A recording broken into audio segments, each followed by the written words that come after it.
Kadang-kadang we all smile on the outside, tapi dalam hati kita struggle dengan macam-macam dugaan. This is where we talk about the real stuff like mental health, healing and hope. Selamat datang ke Terus Terang, because terus terang we all deserve to be heard.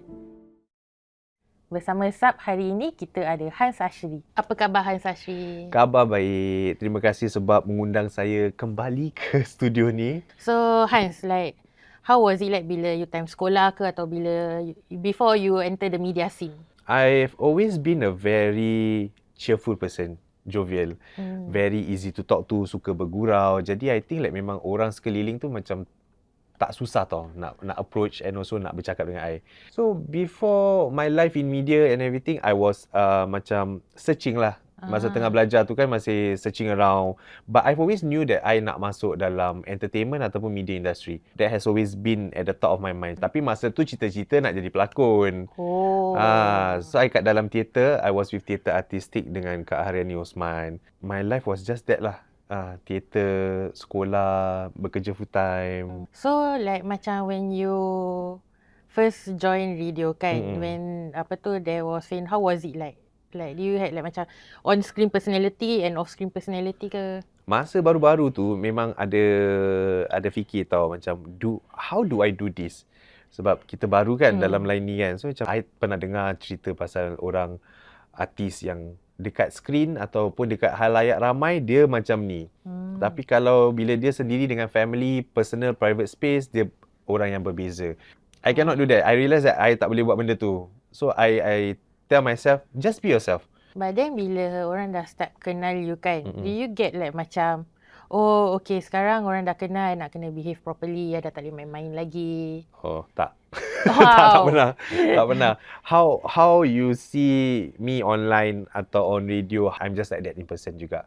Part mana in your life yang when things start to take a turn?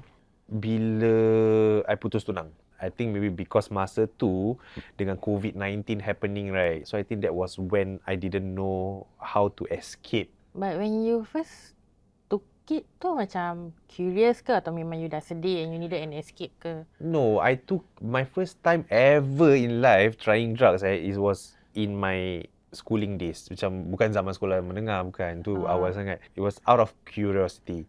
But dia tak adalah melarut sampai macam hari-hari pakai. Dia just that one time dia cakap, okay, no, I don't like it, stop. Dan lepas tu bila dah mula bekerja dan mula keluar malam sangat, banyak kali kan dengan kawan-kawan. So dia punya frekuensi pakai tu jadi daripada macam mungkin sekali-sekala jadi sebulan sekali, sebulan 2 kali. So it takes a few years lah for the frequency tu untuk naik. Ya, jadi bila dah sampai ke tahap yang kritikal tu, dia jadi hari-hari pakai. When you took it because macam you were like macam sedih ke atau like? I think that's one of it. Another part is mungkin sebab I tak pernah melalui fasa sedih sangat tau dalam kehidupan because I'm always a happy person kan. So bila datang detik-detik yang macam ni, I tak tahu macam nak handle emotion. Because I'm always happy. So bila datang part sedih, I nak sembunyi sebab I tak boleh kasih orang nampak I sedih.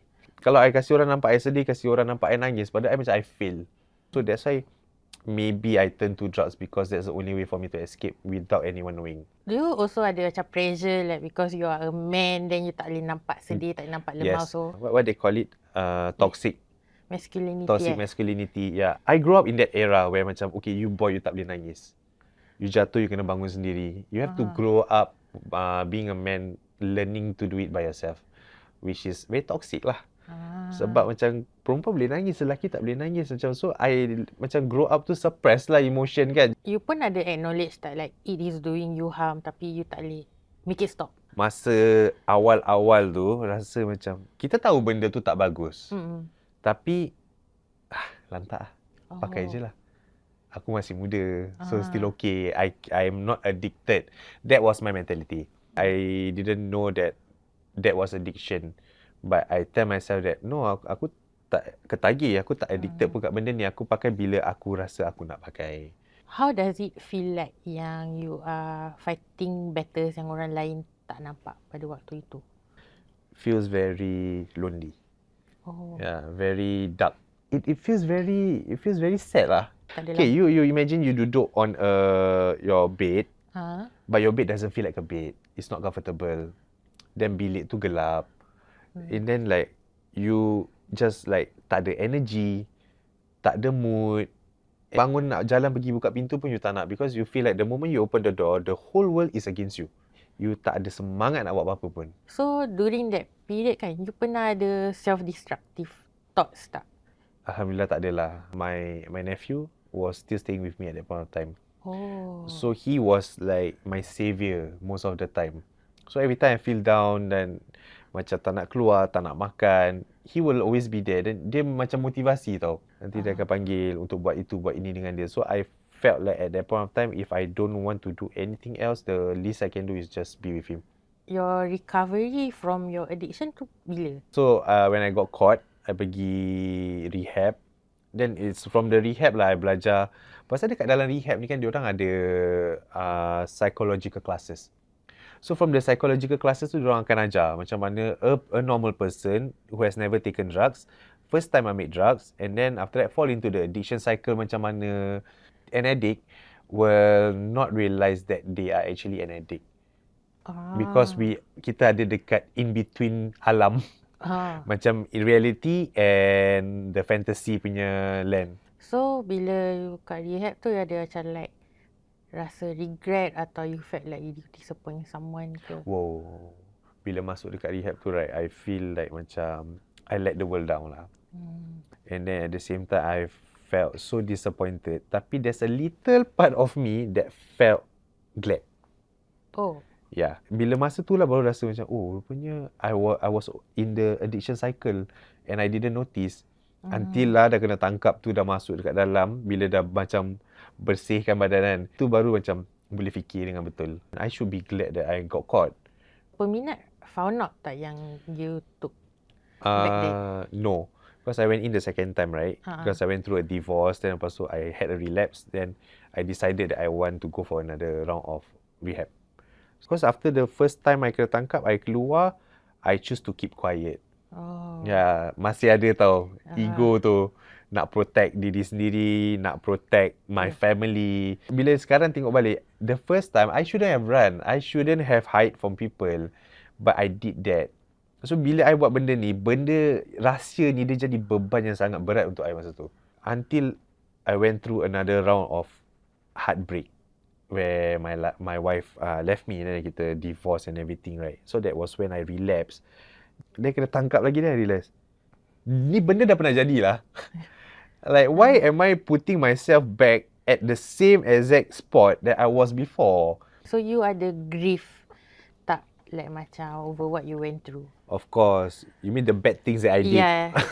Okay, dekat dalam prison, there's this famous saying, diorang cakap, rindu boleh kembali jangan. Oh. Yeah, so like kita sebagai manusia will always ada dugaan dan cabaran. My main triggers would always be around emotional aspects. Perkara-perkara yang sedih, macam kematian, orang putus cinta lah. But sekarang I dah belajar macam mana nak control lah. I have my safety line. I know who to call in case or when these things are happening. I tahu siapa nak cari. Back then like your coping mechanism was addiction kan. Jadi sekarang your coping mechanism apa? Talk to people lah. Oh, Yeah. macam ni lah. Macam gini lah. I think that is one simplest way for any human to cope. I have learned to not keep things a secret. Kalau you rasa macam you tak boleh cope, find somebody that your best friend ke, somebody that you can confide in, berbual dengan orang tu. Because I belajar daripada berbual dengan orang, you dapat express diri you sendiri, then you akan rasa lega tau. So you rasa lega, you takkanlah buat benda-benda tu semua. So after everything yang you went through, terus terang you nak orang ingat you macam mana? Okay, terus terang, I nak orang ingat I sebagai orang yang happy, orang yang selalu menceriakan orang dulu dekat radio, or this person where orang boleh approach anytime and anyhow. Yeah, I tak nak orang ingat I sebagai seseorang yang with the dark past, yang pernah melalui fasa dekat dalam rehab, dalam penjara. It's true because that's my story, but I tak nak orang ingat I sebagai seorang yang itu, sebab itu adalah fasa gelap dan itu adalah cabaran yang I lalui. So I don't want people to remember me as that, but remember me as Hans Ashri lah. Oh. Yeah. Happy Hans lah. Yeah, the happy hands. Ah. Yeah. Terima kasih Han Syazri kerana really luangkan masa dengan saya and really terus terang tentang your whole recovery journey and your mental health state at that point of time. No problem. I'm more than happy untuk share whatever that I can share. Yeah.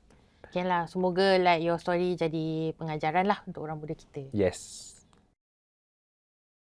Pulih dari ketagihan bukan perjalanan mudah. Keberanian diperlukan untuk mengubat luka. Setiap hari adalah peluang untuk bina diri dan ada chance untuk menguatkan hati. This is Terus Terang di mana setiap kisah walaupun gelap ada sinar di hujungnya.